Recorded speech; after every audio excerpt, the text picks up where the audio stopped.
Good. Alrighty, guys. Welcome. This is episode number 14 of Tequila and Transactions. I'm here with my good friend 𝘍𝘬𝘲𝘶𝘬𝘠 𝘮𝑗𝑙𝑎, fellow realtor, fellow NAHREP Board Member, and also known as the 𝘲𝘢𝘪𝘴𝘰. What's up, 𝘍𝘬𝘲𝘶? How are you? What's up? I am good. It's a beautiful day, warm, kind of sticky today. I don't know if you noticed that, but it's a little humid today. It is like, and we'll get like right now, it got super dark in here because we just got so much like clouds today. It's super muggy. Oh, okay. I know, I see your collection in the back. But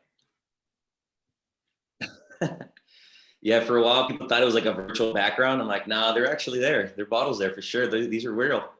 We don't drink them all, but they're on display. One day they'll start to be pulled down off the shelves and dusted off. But as of now, they're just like decor. But yeah, I mean, it's drink, based on your mood. Like you could pick and choose basically at this. Yeah, I think I have some go-tos usually. Like I'll touch on what like it just I mean, it depends on what I feel. I mean, sometimes if I want something cold, I'll go for like a blanco tequila, something that's more virgin. If I want something that's like a sipper, I'll go like añejo. Mm-hmm. But yeah, definitely does depend on the weather too. Like today, I'm gonna be drinking something on ice because like you mentioned, it's hot, it's sticky. So we're gonna be drinking a little something cold on ice today. But what we're gonna do on 𝘍𝘬𝘲𝘶, we're gonna kick this off. We're gonna do a little promo video here, and then what I'll do is I'll pass the mic over to you. I'll pour while you talk about you, your business, and anything that you want to mention to the listeners. I'll be pouring my tequila, and then we'll dive right into tequila. But let me go ahead and kick off this promo video here, and then we'll dive right into it. Okay, you're in the big leagues, damn. Promo videos and everything. My bad. Ricky, watch out. I try to be as organized as I can, I try to make it as fun as possible. At the same time, stay consistent. So here we go.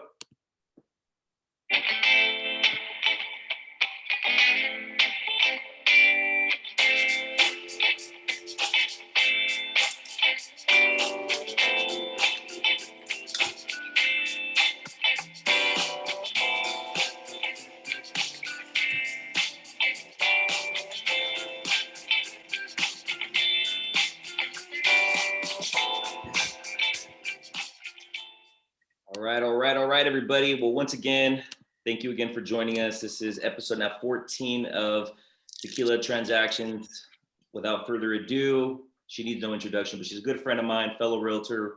We've done deals together. We've sat on a board for NAHREP, formerly San Ramon Valley, now East Bay. So we are good friends on and off we're in and out of the industry, but I want to pass the mic over to my good friend 𝘍𝘬𝘲𝘶 so you could talk a little bit about her journey, talk about what she's doing and what she's up to. And then hopefully, I don't know the story, but I would love to hear on how you came up with the 𝘲𝘢𝘪𝘴𝘰 and what does that really mean? So go right ahead, miss. I'm going to be putting myself on mute real quick because I'm going to be pouring up my drink in the meantime, okay? Okay, cool. Yeah, hello, everyone. Thank you for the introduction, Ricky. So my name is 𝘍𝘬𝘲𝘶. I am the 𝘲𝘢𝘪𝘴𝘰. I am a Bay Area native. And to start off with how I came about the name, to be honest, I don't know, like I find myself in and out of the business being authentic. I feel like it's really important to be your true self and really let people in and see who you are as a human being. Everyone's human beings first and business second. So that's really how it came about. It wasn't necessarily like a light bulb went off in my head. It was just a simple thought process. And what I know, branding is very important in marketing and in business itself. And so especially now, and I think that I wanted to make sure that it was connected to who I am as a person. So that's how I came about with that. In regards to real estate as a whole, I've been in real estate for about 7 to 8 years in different realms, and now really just helping people on the ground. Really, like, we are the face of everything when it comes to real estate. We are the realtors are the ones that get their feet and hands dirty, and no one really sees behind the scenes and what we endure and what we have to go through psychologically, physically, all of that, that we have to be equipped and really quick acting, right, on how to get a transaction done, and also making sure every party is facilitated properly. So it's like a lot of moving parts, and I think that someone who holds this position and carries on for the long term, I think, are really talented, just because it's a lot to hold on your shoulders. So I'm really blessed to do what I do, because I am all about educating the community and educating the people who look like me, talk like me, went through the same struggles or something similar, and now they're looking for a better future or wanting to do something for their legacy. So that's what I do and why I do it. That's my why. So yeah, and then thanks again, Ricky, for having me on. I love your Tequila and Transactions. I think it's a really huge spotlight on your branding and what you do as a person, like highlighting both things that you're passionate about. So I think that's amazing.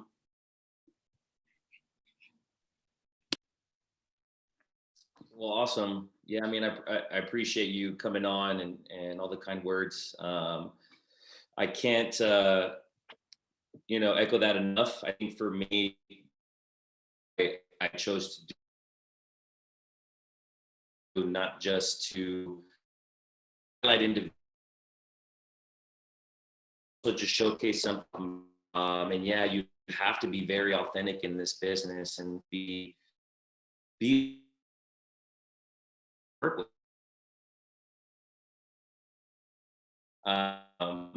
me, I am no filter. I wasn't always like that. For me, it was always just trying to find my groove and find just kind of cement my place in the industry. And for me, it's like, who do I want to attract?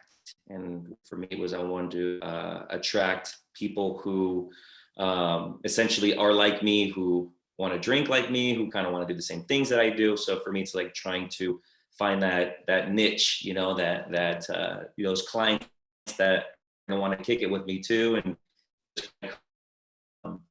actually kind of nice little relationship. So sorry guys, I'm in the ballroom and I feel like I'm a little spotty, aren't I? I feel like the internet is kind of tripping out on me right now. Can you hear me pretty well or no?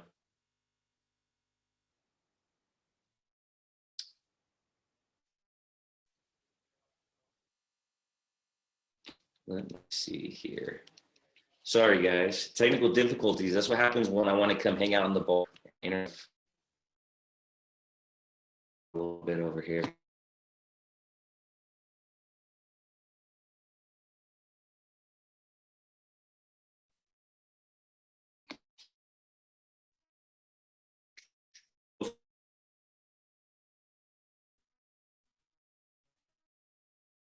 You still hear me?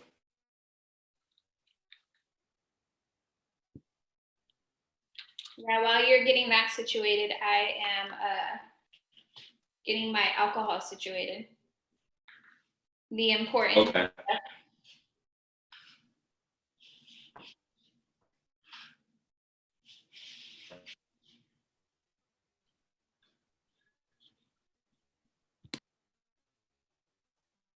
Yeah, it is tripping, everybody.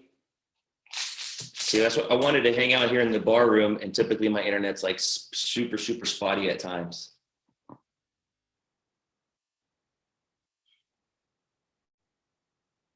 Well, it looks like it's catching up, so hopefully, yeah. It sounds a lot better. Yeah. I think you're still on mute, right? Oh, okay, good. Yeah, I got a booster because it's weird. Like in the ballroom, it's on like the back part of our house. And I usually try to get like a booster to kind of push some more internet or like Wi-Fi this way. So Okay. hopefully it starts to catch up. Hopefully it starts to catch up a little bit. It looks like it's getting better, but Yeah.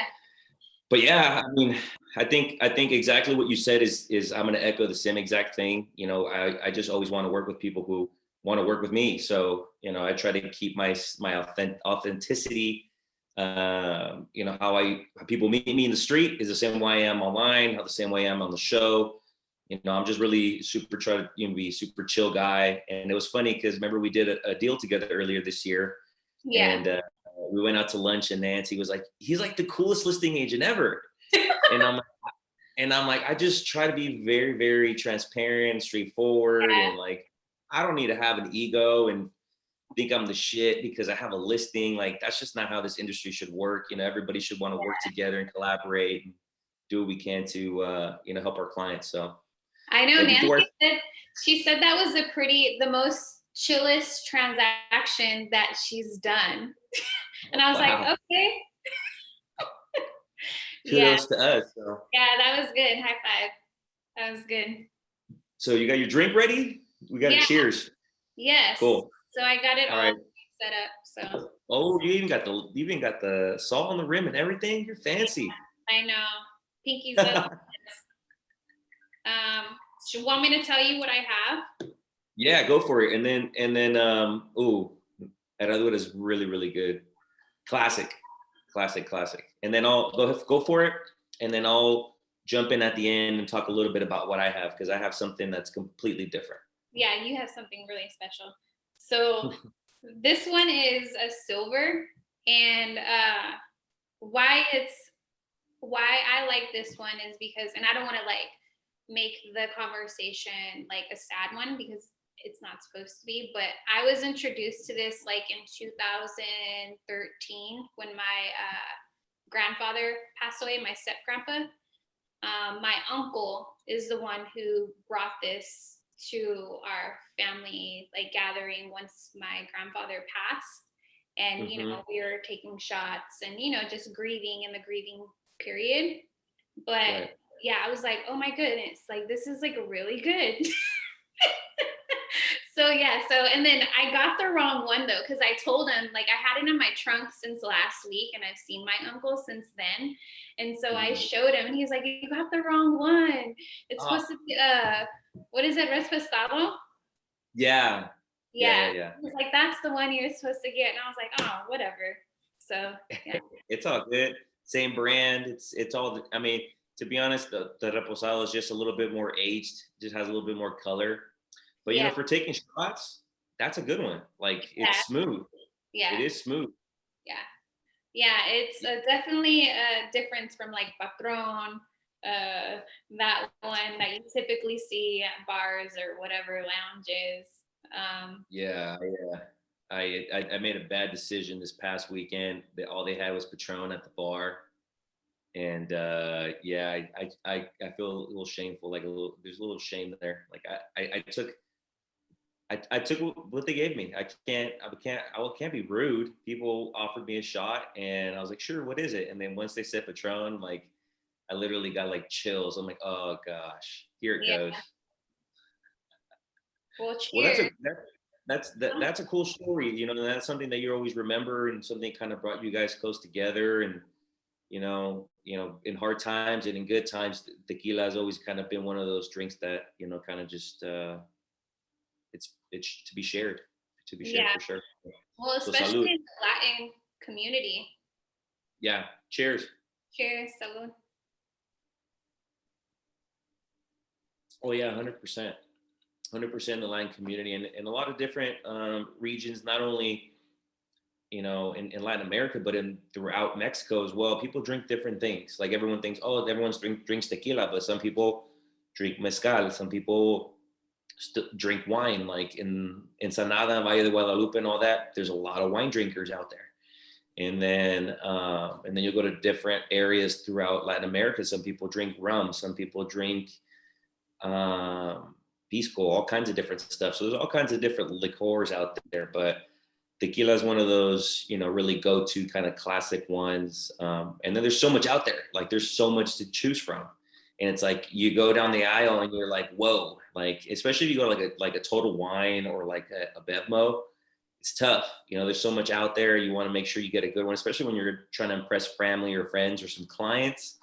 So for me, I'm spoiled because I get to go to Mexico and I go to Tequila and I go to Jalisco where everything's made. So for me, I'm spoiled in that regard where I can bring stuff back. And sometimes I go a little overboard and literally get to check in my flight and have to like start pulling clothes out because I put too much bottles in my luggage and I'm overweight and this and that. So there's been times where like try to smuggle. I'm not smuggling. They're gifts for me. Like I'm sharing them with everybody. So I'm not smuggling them, but still, I do like to bring a few bottles back every so often just because there's so much good stuff out there. Yeah. But for me right now, and I usually telling a lot of people kind of like the trend right now in tequila is a clear añejo, which is kind of like, like the reposado that you guys drink. Yeah. They have that version and then they have an añejo version. So essentially it's aged tequila, but they distill the color out. So sometimes you get a little bit more of a smoother finish with it. Everybody has a different palate, it's like wine. Like you're not going to drink the same thing. Everybody likes different things, Mm-hmm. But this is a cool one because it's called 𝘛𝘦𝘲𝘢𝘍𝘍. So essentially, not only is the bottle kind of cool, because if you guys see from the bottom, it kind of has like these little riffs in the bottle. Yeah. But this actual brand got really big a few years ago called Centinela. And then what they started to do is they started to kind of go along with the trend and during those times, which was taking their most aged tequila and distilling it one more time. So this is an actual aged tequila. This probably has been aged anywhere between 6 to 8 months, maybe, in barrels. Yeah, usually they'll age them in oak barrels, different kinds of barrels to give it a nice color, nice taste, and all that kind of soaks into the tequila. But this one actually, not only do they age it, but they clear it. It's a distilled process that what they do is like remove all that dark color. Yeah. But you're left with a really, really, really good tequila. So I'm not going to drink this all. I'm going to save this because I want you guys to try it. So hopefully on our next meeting or whatever, because I gotta show it Victor. Victor, every time we hang out, Victor got a bottle in his backpack. So I know, but I do want to try that. Can you type it in the chat so I have it, or text me later offline or whatever? I want to know what that is. Yeah, I don't know if they've come out here already, but we can find it. That's have exclusive. Yeah, I mean, I try to tell you. Yeah, then I'll definitely try it. To bring back some good stuff. So yeah, I'll let me put in the name real quick, and then you might be able to. There are people like that do this for a living where they like bring them, and of course you're gonna pay a little bit of a premium, but it's better than flying all the way out to Mexico to get them, right? So yeah. So when did you like start getting into tequila? Like when were you like, oh, like I'm really loving tequila? I mean, obviously when you're young, you're trying to grow up super fast. And for me, I was probably one of the youngest out of all my cousins. So I was probably like 14 years old trying to be 21. So I literally like try to like skip over my childhood and go straight to like being an adult, which wasn't probably the best decision. But ultimately, I just wanted to hang out with the older crowd because that's who hung around me. Yeah. But I think it all started with my uncles, my dad. I started to see that, my dad, wasn't a heavy drinker. Like he would drink like once a week, if that, and, more casually and socially than anything. But you started to see that he really started to like take an interest in collecting bottles.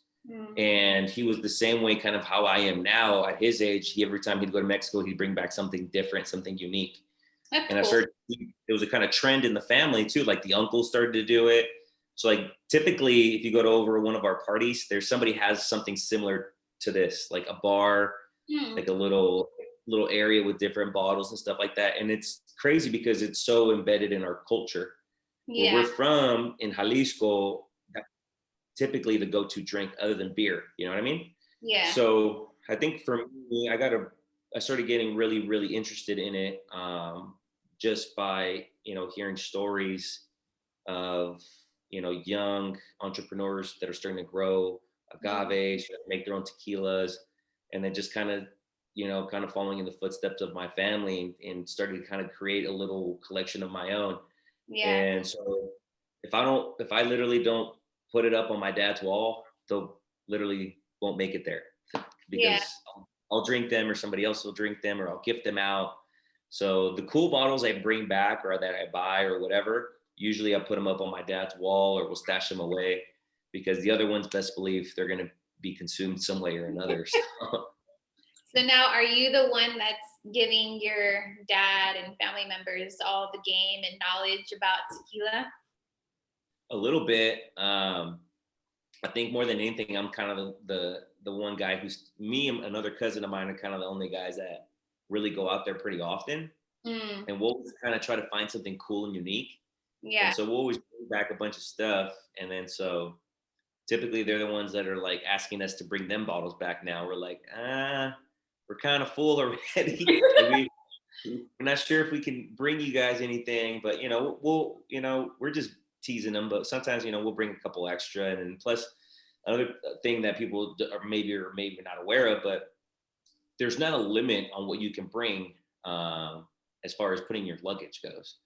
But weight, right? Yeah, it's all on weight. So literally there's been times where like, we just take an extra luggage and just fill it up with bottles. But, you have to be very, very careful and be able to wrap them and strategically, because remember, you're bringing glass bottles.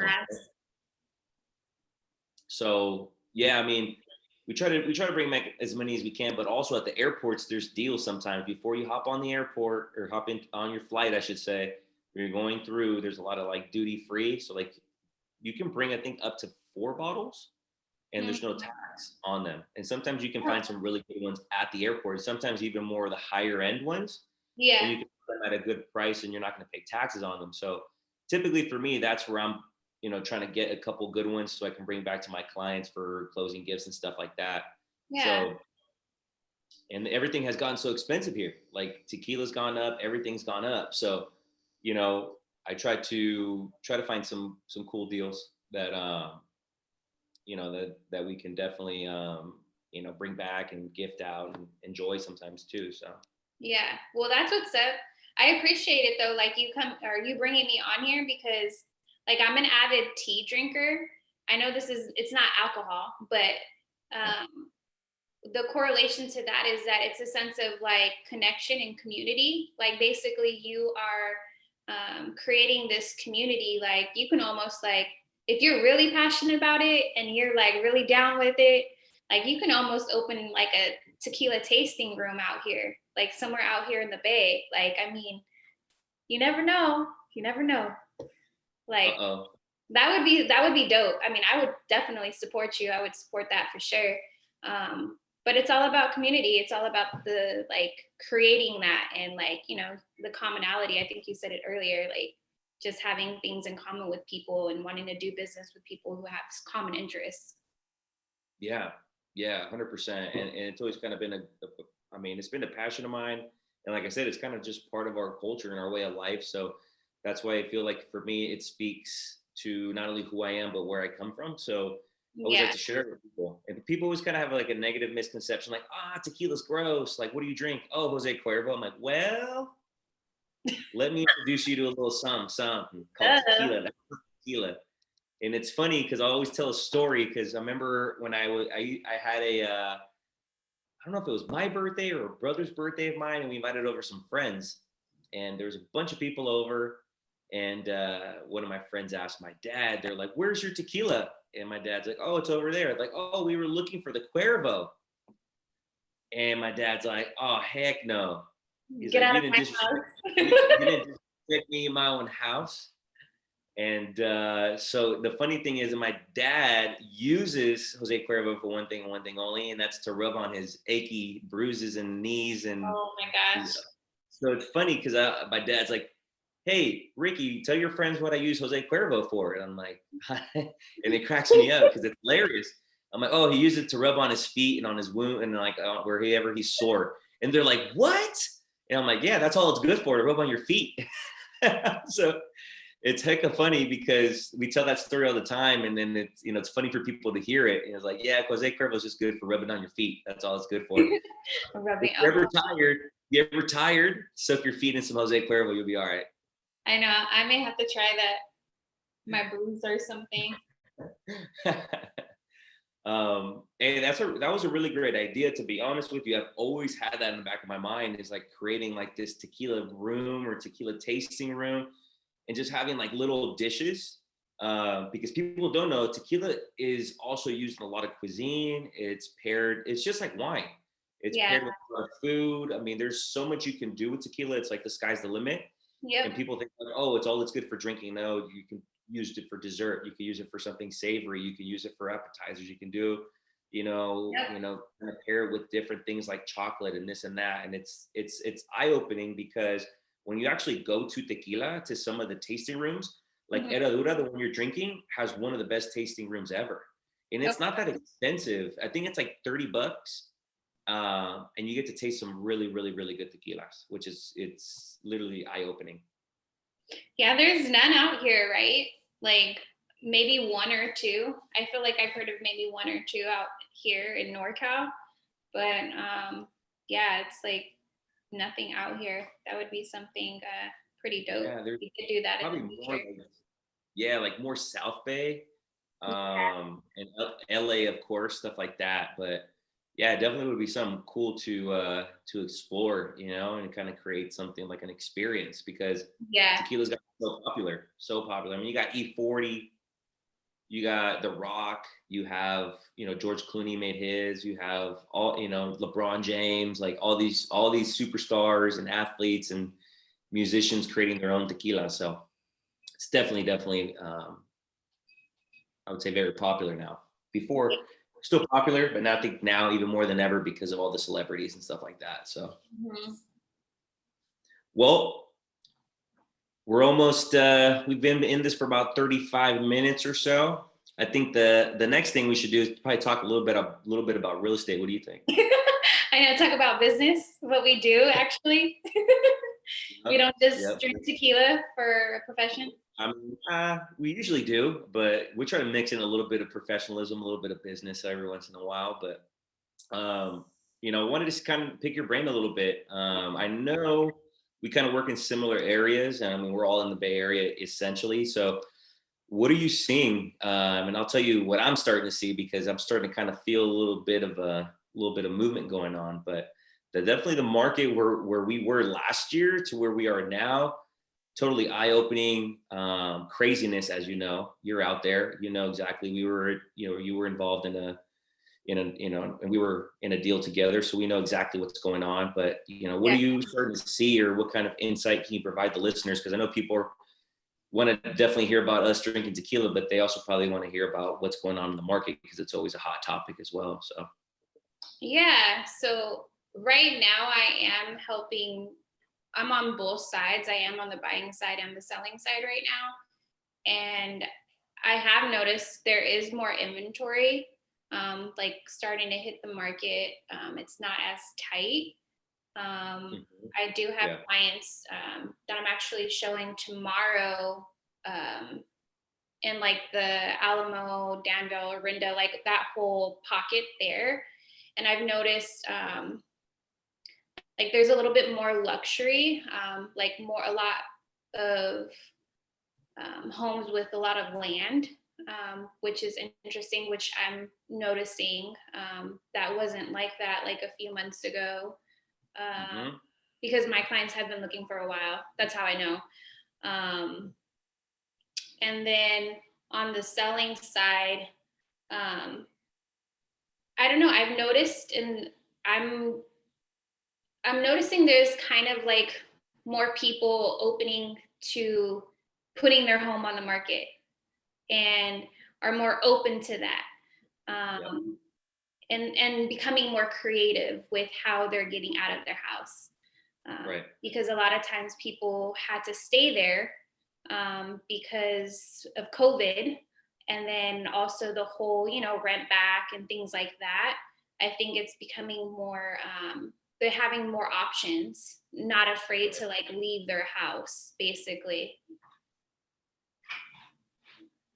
Yeah, you hit the nail on the head 100%. Are you starting to see, I'm starting to see more than one house on the same street. Are you seeing that? Yeah, I'm starting to see, not on the same street. I was going to mention that too, but within close proximity, like down the street, around the corner. Yeah. Yeah, and I just literally brought a listing on Clayton Road, a beautiful townhouse. And my client was telling me, I was like, hey, do you know, like, I always like to know, like, hey, are you seeing any movement in your community? Or, she's like, hey, actually, yeah, there's one house that they're working on. I'm like, yikes, they're probably going to try to come on right around the same time we do. So good thing was we hit the market a little bit before them. We're priced really, really well. And I just saw, like, they just came on yesterday. Mm-hmm. And so did we. We both came on the same day live, but actually we were coming soon before them. So we started kind of driving a little bit of interest and started kind of, seeing where the market was and all that good stuff. But yeah, that home came up, and now, for us, we feel we're in a great spot because they're very similar. The only difference is the other townhome is a slightly bit bigger, but it's a little bit more remodeled in the kitchen, but very similar to my clients, and they're priced like almost $60,000 more than we are. Mm-hmm. So we feel like we're in a pretty good spot. We definitely think that we're going to, get some good interest. We've already started to get some showings, which is great. But yeah, like you're saying, more inventory, stuff's coming on within closer proximity of one another.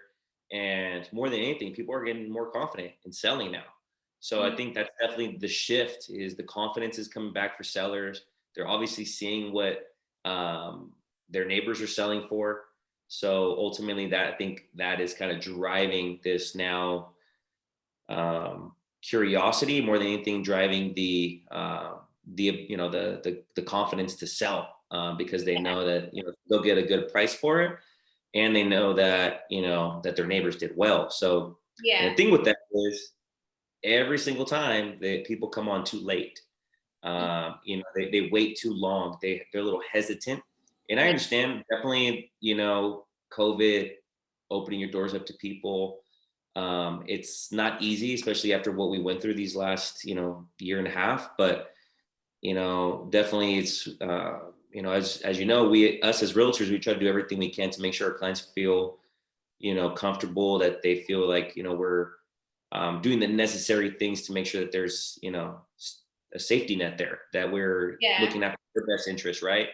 But at the same time, there's always that little bit of hesitancy. Like, people feel that, maybe it's not the right time, or maybe they want to wait a little bit. But yeah, I agree 100%. Stuff is starting to move. I think we've kind of hit that corner where stuff's going to kind of maybe chill out a little bit, but there's still a lot of offers going out. There's still, it depends where you're at. Like, even for me, like, I have clients who are looking in Vacaville, offers are still multiples. Like, you're talking about not just 5 or 10, we're talking about 15, 20 still. And that's just, I think, more so just because that price point's a lot more affordable. So.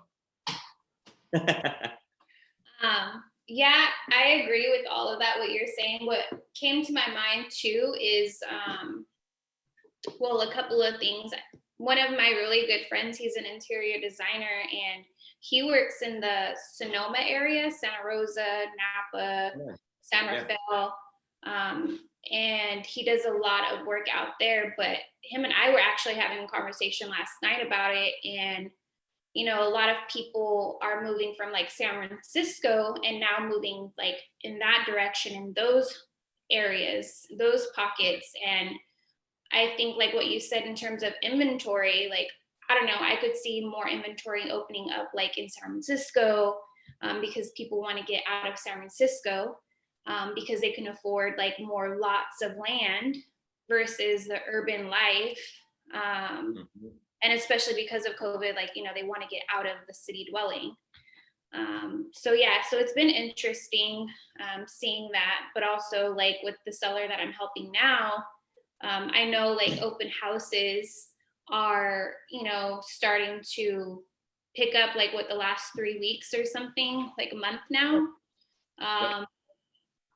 So they're actually opting out of that. Like they don't want to do open houses because they're still not comfortable. And even though, it's not a bad thing if people are still, hesitant, because even though there's more houses coming on, we still have a housing shortage. So it's like, I don't think it's going to deteriorate the value or her home sitting on the market unless it was like a shit home or something, or it was like a fixer, but it's not. So yeah, so there's definitely still that piece of like the housing shortage that, each city is still trying to figure out. So yeah, it's been interesting. It's been an interesting ride the last couple of years. And this is when I got into, the real estate game, like helping individual people on the residential side. So yeah, it's definitely been interesting. It's been really heartfelt. It's been really like, having that backbone and having like a network of people or a support system of realtors or people who have experience to lean on, because yeah, it's interesting times, but at the same time, everyone always wants to do real estate transactions. So the business is always going to be there. Right. Yeah. I don't see that, the markets will take a huge slip up. I just think that it's just better for everybody. I think that this is something we've been waiting for, is hopefully to get some more inventory on to help out these sellers and then help out these buyers, excuse me. But ultimately, yeah, I think it's still going to be competitive. Interest rates are still low. Like you said, there's a housing shortage. I think it's going to be a little bit of a weird time just because, did you hear that like Oakley, or more specifically Brentwood, like they literally kids went back to school this past week. I was like, what? That supposedly they moved it up a month. And I'm like, why would they do that to parents? Like all of a sudden, like they just told them like, yeah, we're gonna start a month early for school. And so I think that's kind of the weird thing that's going on right now, is like, people are just like, let's go. We got to get our kids ready. We got to go do some shopping. We got to do this, we got to do that. So yeah, I think that is kind of the weird, kind of thing that's going on right now, is kind of preoccupying people, but there's still a shortage. People still need to buy homes. That's not going to go anywhere. But what's great is we're starting to see more options for people, which is awesome. Yeah, for sure. Which is great. Yeah. I'm over here spilling on myself. I know. Excited. Did you see I got salt on my nose? Yeah. It's all good. That's why we try to keep this as candid and authentic as possible, because we curse a little bit.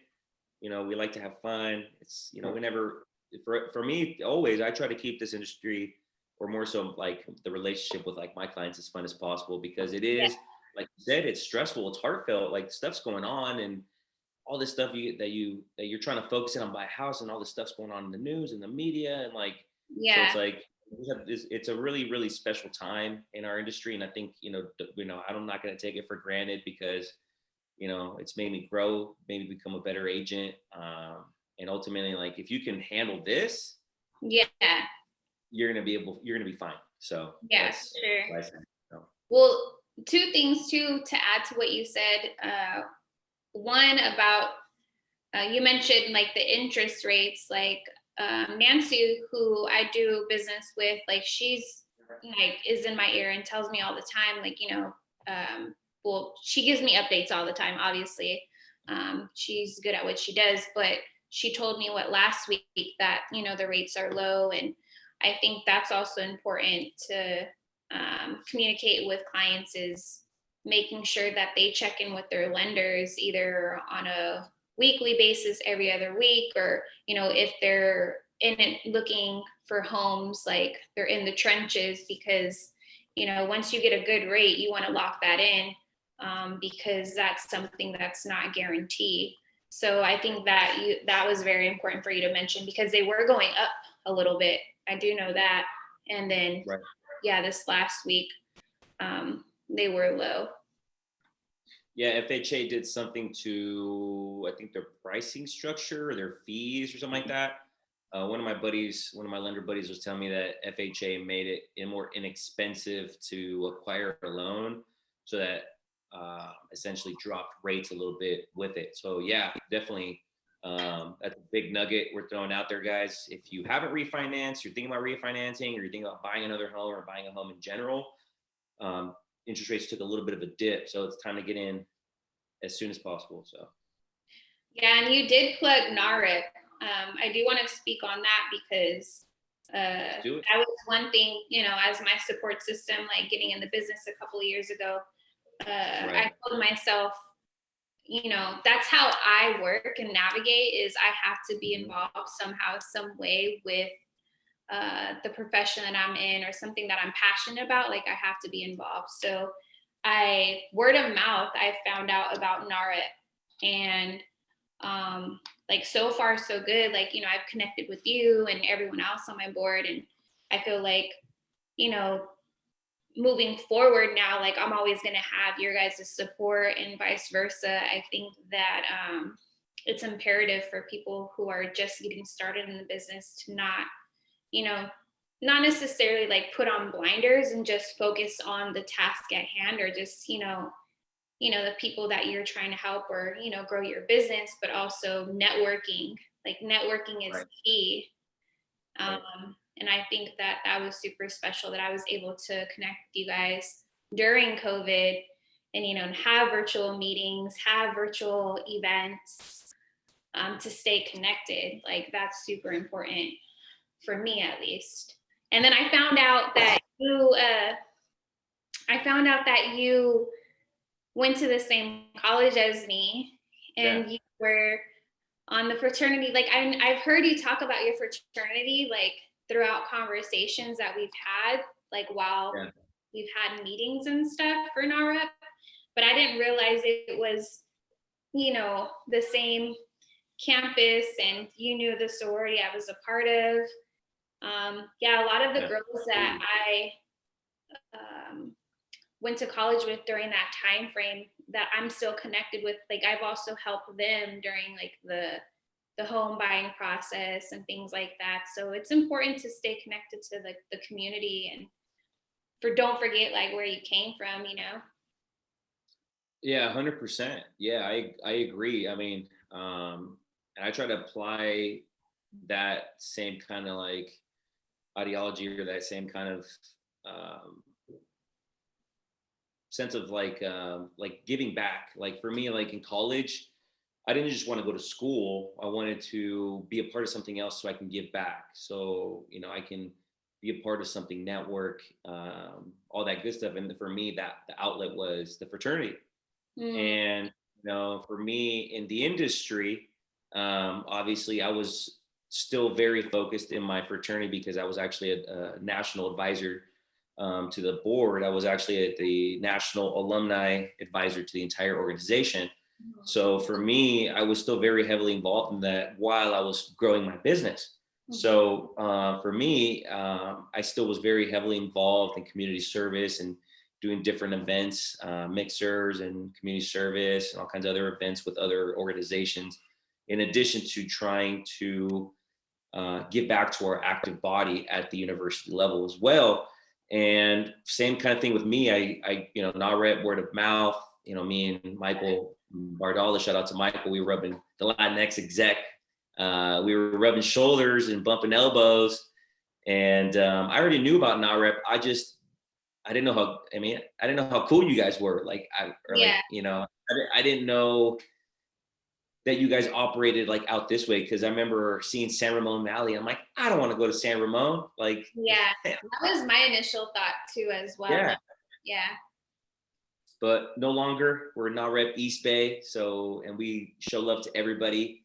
But yeah, I can't say enough about how dope NAHREP is. Just being able to collaborate, work with other agents, work with other folks in the industry, whether you're a lender, insurance agent, whatever it is. I've just created some amazing connections with you guys. I'm really grateful. I'm happy to be a part of it. And for those people who are looking to join something and be part of something, I think NAHREP's a great one. There's so much other great, organizations like Young Professionals Network, all kinds of things that you can join to not only rub shoulders with some people who do great things, but also to be able to give back, just collaborate, network, because this industry is not always who you know, it's not what you know, it's who you know. So a lot of the times just having that reputation, being able to work with these people definitely goes a long way for us in our industry. So if people see your face and know who you are and you do good things, it definitely speaks volumes of you and who you are. And when agents look at the offer and see your name, they'll be more willing to say some good things about you to their client that will hopefully put you in that position to win that offer. So, well, not only that too, like you stay in the knowing, like you are also up to date with what's going on in real estate too. The education piece is important. Like you don't, like realtors shouldn't just get their license and, go on their merry way and help people. They should have continued education and want to learn more and everything that you can possibly know about the niche that you're in or whatever the case may be. But yeah, I think it's very imperative to connect. Did you know I was a part of that I am a part of YPN too? No, I didn't know that. Yeah, I'm part of YPN for CCAR. That's who my association is. Those of you that don't know, Contra Costa County Association of Realtors. Okay. Yeah. So Michael's on the bridge one, or which one is he a part of? He's on the bridge one. Yeah. Oh, okay. Yeah. Cool. Well, shoot, I might want to join you guys or help out in a capacity as well with YPN. So I will. Yeah, for sure. I'll keep you posted. Cool. We'll be having an event in person, I think in I want to say September maybe. I don't know. I have to look at it. Yeah, we have to figure it out. But yeah, I'll keep you posted. Yeah. Let's do it. Cool. Well, I appreciate you, Angelica. I think you helped out our listeners. We talked a little tequila, talked about your journey, a little bit of your background, but ultimately I think the great thing that we were able to do is drop a little bit of insight into the market, some nuggets for people. So hopefully it helped some folks. And you have any last words or anything else you'd like to mention? And also don't forget to tell people how to find you, because not everybody wants to work with Ricky the realtor. They might want to work with the Soul Realtor. So how do they find you? Yeah, no, thanks for the plug, Ricky. So I didn't mention yet, and I don't want to forget because it's very important. And that's one thing that you were on as well is the podcast that I have. It's called What's Up Real Estate. And you can find that podcast on all platforms, as well as Instagram. And it's What's Up RE Podcast. And it's basically, the importance about that is we talk about real estate, number one, and we also talk about, we have community leaders on, and we talk about the community here in the Bay Area. We highlight a lot of people in the Bay that are doing great things for the BIPOC community, Black, Indigenous, people of color. So yeah, it's, I'm biased. I think it's great. I know Ricky likes it, but if you want to have a listen, if you want to have a listen, tune in. We usually drop our episodes now every Wednesday, if not every Wednesday, every other Wednesday. And and then you can find me on Instagram, the Soul Realtor, the SOL Realtor. So yeah, that's it.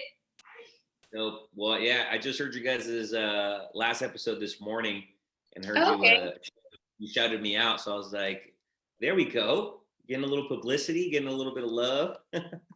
Oh, really? We did? We're you don't remember?